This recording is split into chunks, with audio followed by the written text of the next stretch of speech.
Okay, we're here this morning to interview Christine McKibbin-Maron. Christine was born in Jefferson, Wisconsin, December of 1965, served in the United States Marine Corps. Highest rank attained was Sergeant E5. She served from February of '86 through February of 1992. This interview was conducted at Burleson, Texas on Friday, July the 16th, 2010. My name is Dale Dexheimer. I am not related to Christine in any way. Also in the room are Gary Burton and Milton Gibson, who handle the audiovisual equipment. This interview was conducted for the Veterans History Project for the Library of Congress and also for Operation Remember at the city of Burleson, Texas. And with that little intro, Christine, we'll let you tell your story of time you served in the Marine Corps. Okay. Well, unlike most people who have some sort of history in their family that, dad was Marine, mom was Marine, uncle, aunt, whomever, I really didn't have a military family. In fact, I wasn't exposed to military in any way, shape, or form. I found out years later that my dad had done 2 years way back before I was born, but I didn't even know that growing up. If there were military movies on TV like World War II, I had no interest in any of that. I didn't really have a very good childhood, and probably around middle school it occurred to me the only way I'm going to get out and do things with my life or thought I could improve my life was to get straight A's, get all the scholarships I can when I graduated high school and go to college. I got all the A's, finished really high in high school, didn't get a single scholarship, and things had gone pretty sour at home with my sis and me that we went ahead and left home. I was 18, she was 16. In short, it was kind of a really low point in my life. We had run cross country all through high school. We were both very athletic, but we were at this point pretty dirt poor, had an apartment of our own, just trying to make ends meet, and she's trying to finish up high school. And because I was so used to staying athletic, I would ride my bike and I'd go running, and unbeknownst to me, I always passed a recruiting station. And at one point, a gentleman in this bright blue with some red here and there uniform literally stepped out in front of me, and I had to skid my bike to a halt, and he's like, whoa, whoa, whoa, wait. And at first I thought I was being stalked, and he says, I see you come by here every day, and you look like you'd do really well in the Marine Corps. Keep in mind, I never watched any movies and didn't pay attention to military. I had the audacity to ask him, what's the Marine Corps? And his eyes just got really huge, like, I can't believe you don't know this. And anyway, we got to talking, and he had said, we've got some opportunities for you, and especially someone young and healthy, and I was still 18, I think. And I told him, I says, I'm a college kid all the way. All I want to do is go to college. That's my goal. I wasn't able to go. And actually I went for a semester, and because of situation I had to quit. And right off the bat, he says, we've got some great college opportunities for you. I don't trust recruiters, and I think most people don't. But I went ahead and researched everything he had told me. It was worth listening to. And sure enough, everything he said was true. And so I decided to join the Marines. Going through the processing station, my goal was to get an accounting degree and to move on with something in that regard for a career. And so they had accounting opportunities. Going through the processing station,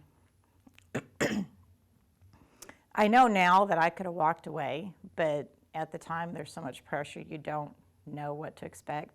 You're getting all your testing done, signing all these papers, and okay, so why'd you sign up? And the guy's going through the list, and I told him accounting. Oh, no, we don't have any of that available. Scan down. Aviation. I ended up being, for 6 years, a hydraulic aviation or jet aircraft hydraulic mechanic. I didn't even know how to change the oil in my car. How was I going to do this? And turns out I've got a knack for mechanics. It all made sense when we went through the schooling, and I understood it all, and it made sense. And it was a very exciting diversion. It's not what I wanted to do for my life, but I have some pretty fond memories of sitting out on the flight line watching the planes take off, especially at night, the F-18s when their afterburners went off. That's neat. Yeah, that's neat. I have learned, even though I found military movies boring when I was a kid and would flip the channel, now I'm intrigued by them. I actually watch them.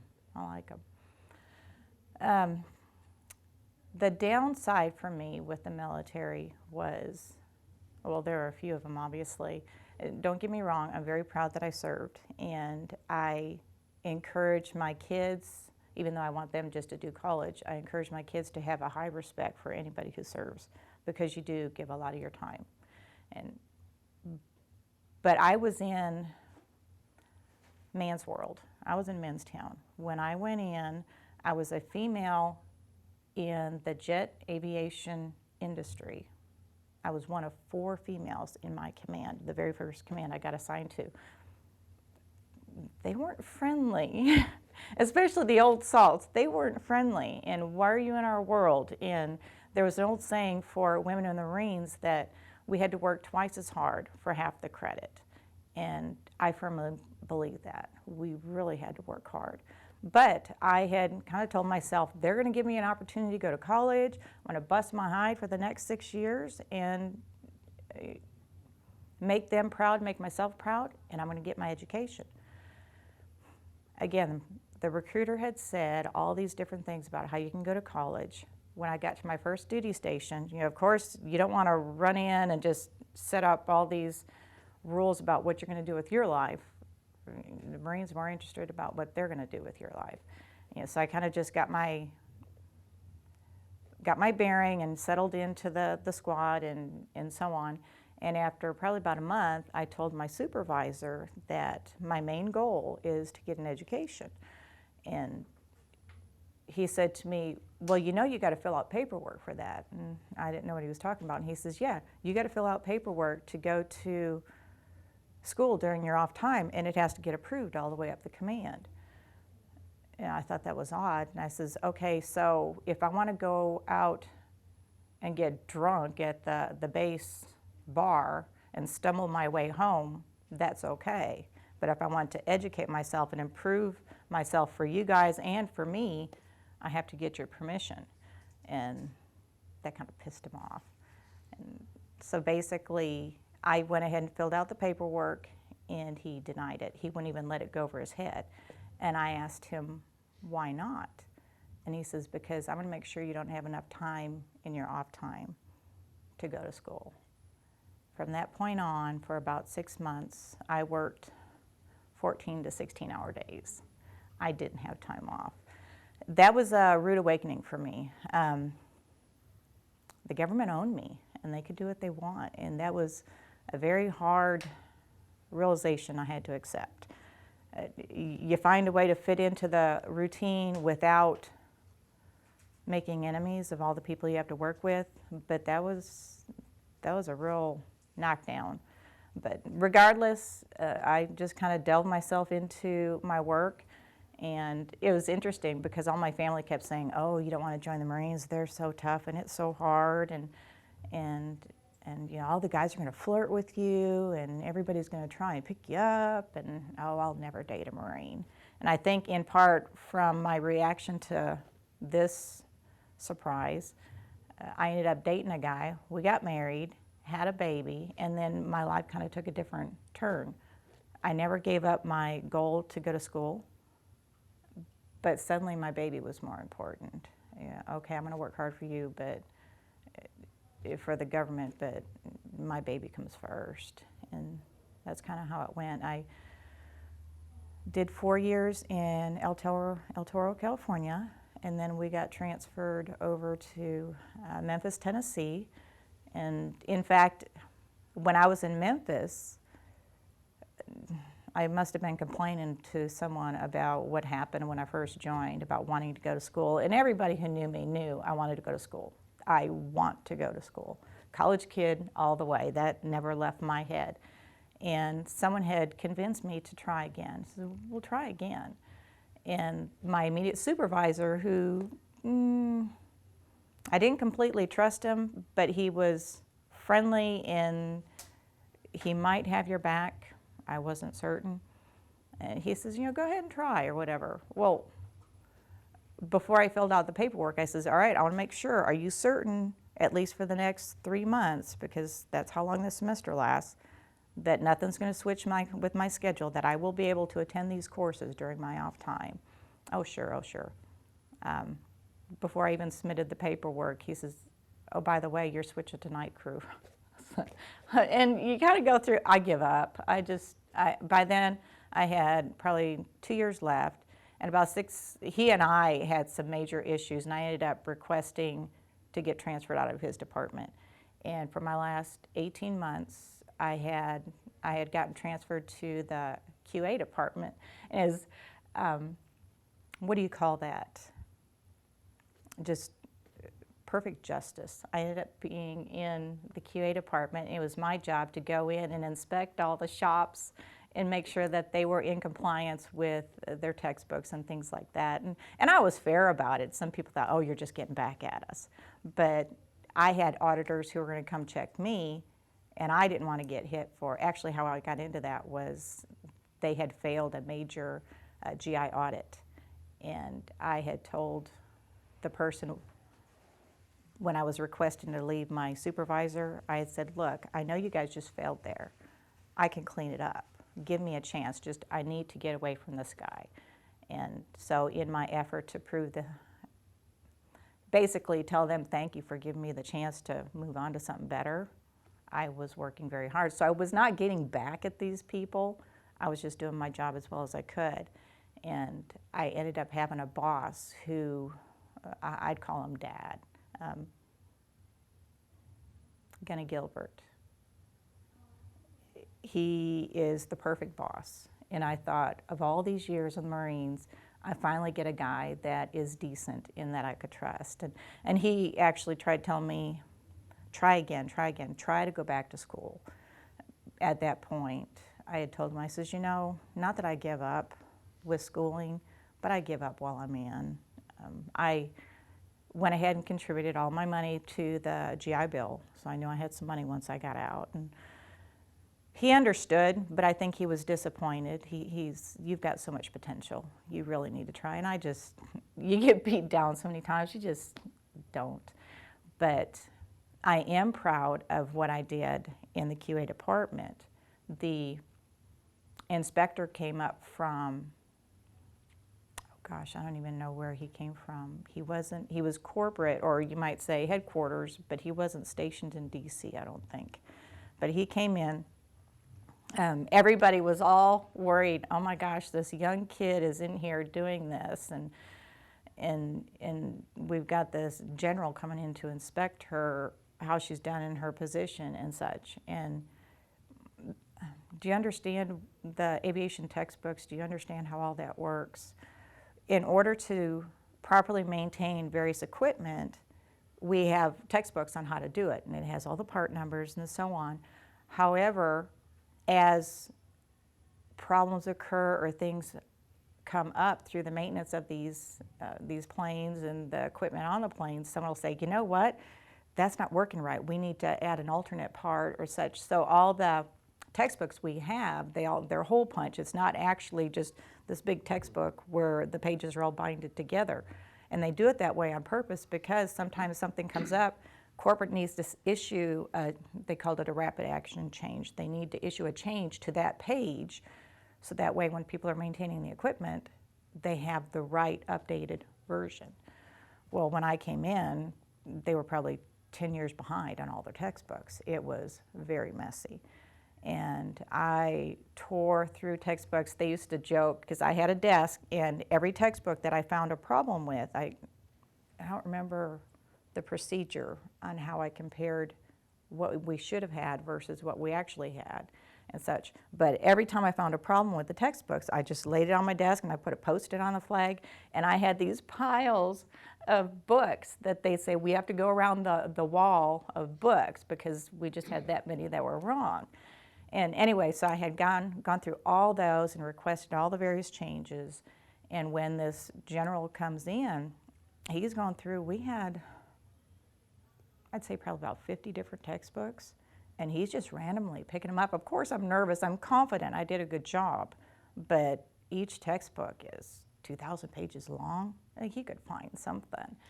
He went through, and he couldn't find a single error. And my whole department was kind of sitting back watching, and I could see they were increasingly grinning, and yes, we got it. And the final thing he says, okay, what's the most recent version of, it's like the main book that you have? And I said, such and such, and he shook his head, and I said, no, I called your office yesterday and asked, what's the most recent version? And they told me this. And he says to me, my office was wrong. I have to hit you on this. And I said, you can't. And I actually argued with him. I said, you can't. And he kind of smiled at me. He says, young lady, you did an awesome job, but I got to get you something. I can't give you a perfect. So he hit me for that. But I ended up getting, in the Marine Corps, perfect proficiency and conduct marks were 4.0. I ended up getting 4.0s for what I did there. When my boss, what it is he requests this score for me, and then it has to get signed and approved up the command. When he did that, I kind of laughed. I said, you know that won't go up. Someone's going to dock it down to something. And they went all the way up. They went all the way up. I was kind of proud of that. I'm sure I've got more to say, but I've run out. It's a great story. Let me back up, and something that you didn't mention, my curiosity. You went to Marine Corps boot camp at Parris Island. Oh yeah, a lot of stories there. Everybody hears the stories about men in boot camp, how tough it is, etc. From the day you stepped off the bus, just a little bit of the routine day, maybe, Christine, at boot camp. It was hell. That kind of sums it up. Yeah. That's a nutshell. Here's the thing. When I went to boot camp, or before I went, I was on the delayed entry program. I had a 16-year-old sister still in high school. I couldn't just leave right off the bat. So they put me on delayed entry. I was already in really good shape, cross-country runner. However, I had heard about the torture they put you through, so I decided to kind of beef up my workout. I literally swam a mile a day, ran about 4 miles a day, and biked 10 to 15 miles a day. I was in shape. What I didn't know is when you go to boot camp, there's some people there that can't even run half a mile. So when they have you in this platoon and you're all supposed to go for a run together, they have to find a happy medium. And so I actually got out of shape in boot camp because I was in such good shape. You don't go from doing that to running a half a mile and okay, that was a workout. Shoot, I'm barely warmed up. That's not to say that they didn't find muscles on my body that I didn't know existed, and boy, they ached. For me, the hardest part was the mental trauma. You're getting off the bus, or actually the bus pulls up and immediately, even though we have female drill sergeants, men step on the bus in big gruff voices. It's funny because some of these men are just little guys, but they've got a voice that can boom. And they step on the bus and get off the bus, put your feet on circles, and just screaming at you. And it's culture shock, and they do that on purpose. I know that now, but your heart is just racing. It's so scary. And wow, just constant yelling, and they were always yelling at us. But I didn't enjoy the yelling. I enjoyed the challenge of boot camp. I did struggle with, they try and take this gaggle of uncoordinated females and make them march in sequence in perfect alignment and so on and so on. And there were so many, I guess because of my life being as hard as it was, I was a very serious person.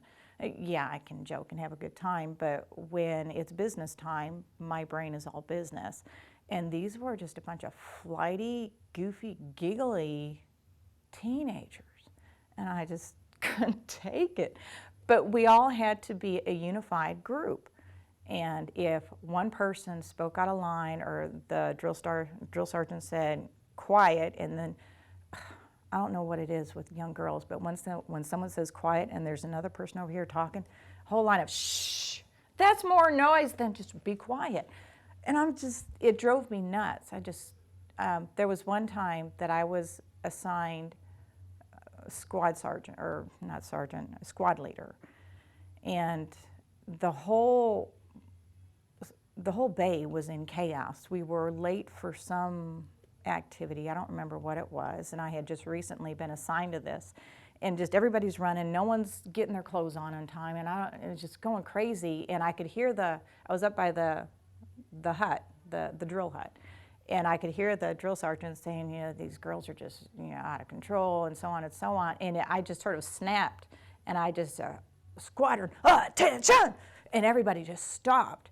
And there's this lady, I use the term loosely, Sergeant Rohr. She and I never got along. She hated my guts. R-O-H-R, and she fit her name, Sergeant Rohr. I could feel, and we're all standing at attention, I could feel this body coming up behind me, and she just sort of bends down and looks at me. You think you're in charge here? No, ma'am, and so on. But later on, I heard something, boy, she did a good thing. She got them all in line, and suddenly everybody was ready. Go figure. But I think what happened there was I had spent weeks of being frustrated with these giggly girls that I just snapped, and they kind of came to attention. She and I guess this is a bit of a tangent.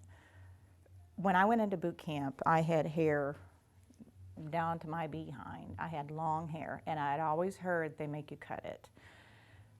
And I figured the best way to prevent that is for them to never know how long my hair was. So of course, before I even get off that bus with the men screaming and yelling, I already had my hair up in a really tight braid, and I think I had tucked the braid up. So as far as they know, it's just this tiny little braid bun. And when I found out when our morning wake-up call, gentle though it was, occurred every morning, I'd always get up about 5 minutes early, sit in my rack, just do my hair real quick and tuck it up, and they never knew how long my hair was.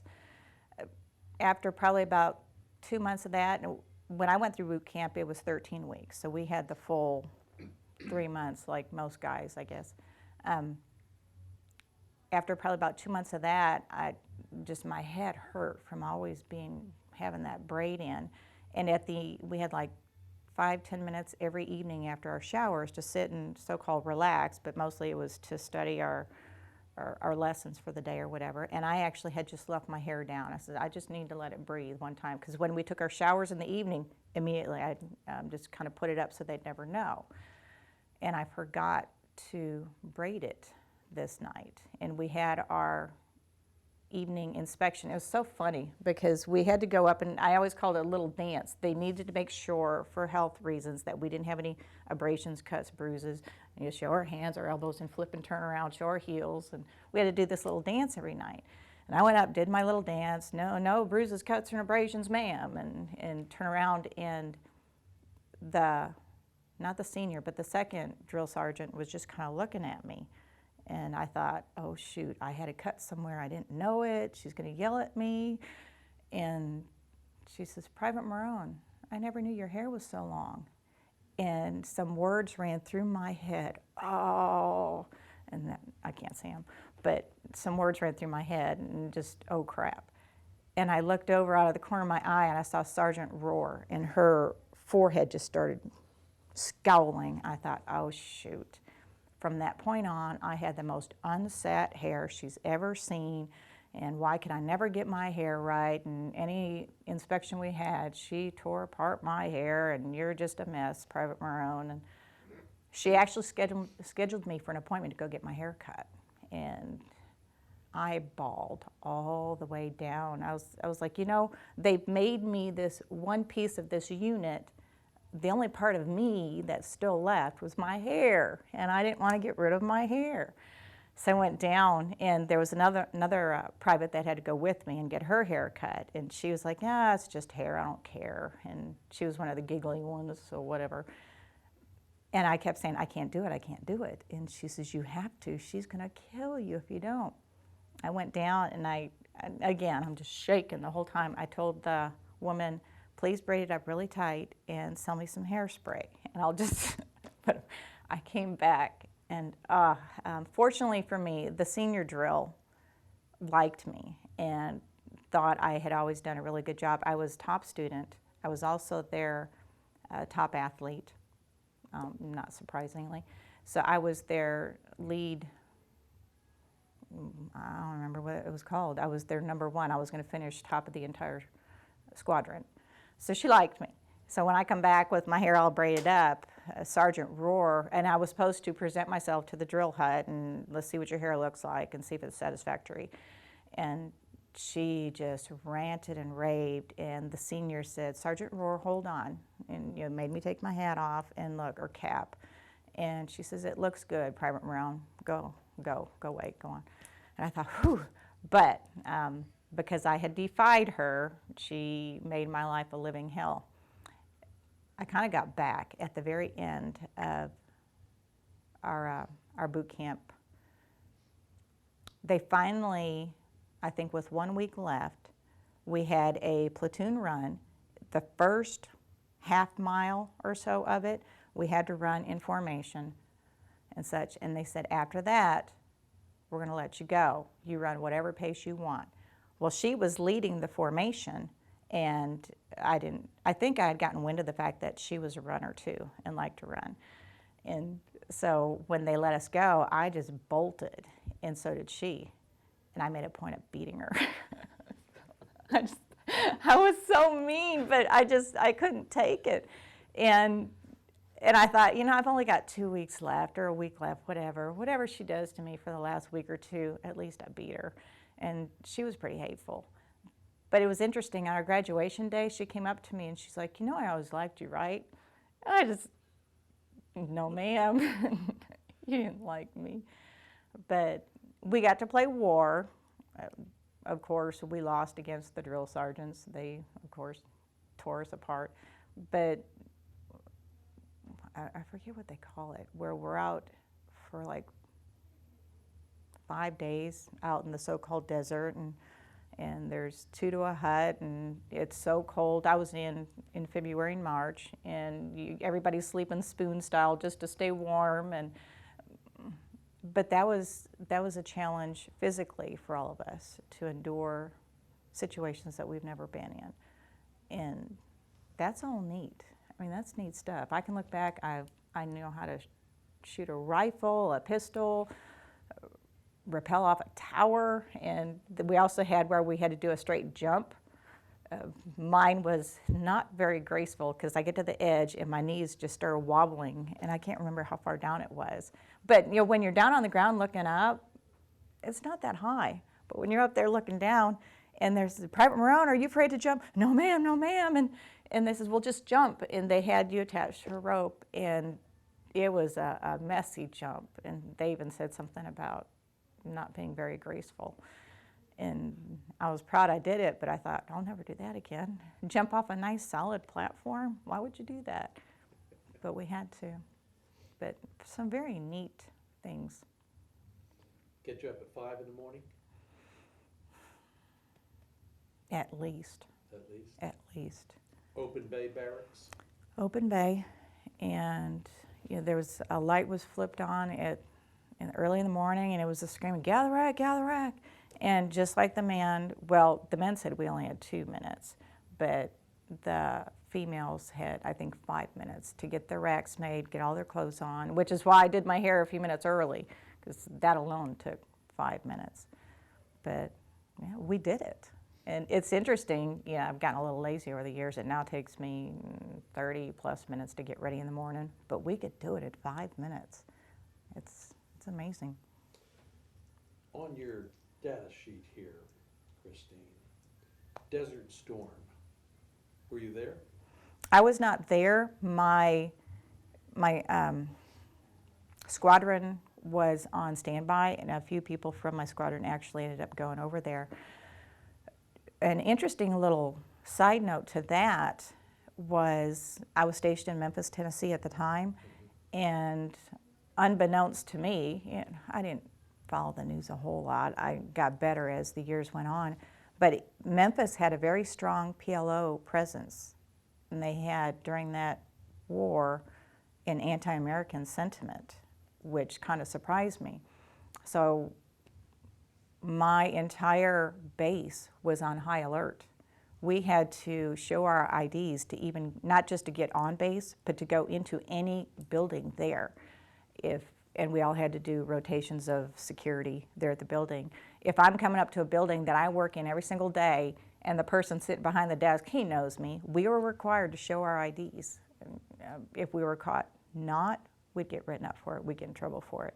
And they had even told us, when you're off base, do not wear your uniforms at all, dress blues, anything, do not wear it off base, and do not talk military talk off base, oorah Marine or anything like that. Do not put yourself in a position of being a target. It was that strong of a presence. Who'd have thought, you know? Yeah. When you got out, obviously you fulfilled that dream. I only got my degree, College. yes. Where'd you go to school? Went to junior college in Tennessee, and then finished up here in Texas, UTA. It took me 8 years. I was married, well, unfortunately split up in the middle of that, but had a full-time job raising 2 kids. It took me 8 years, but I got it. Good for you. GI Bill?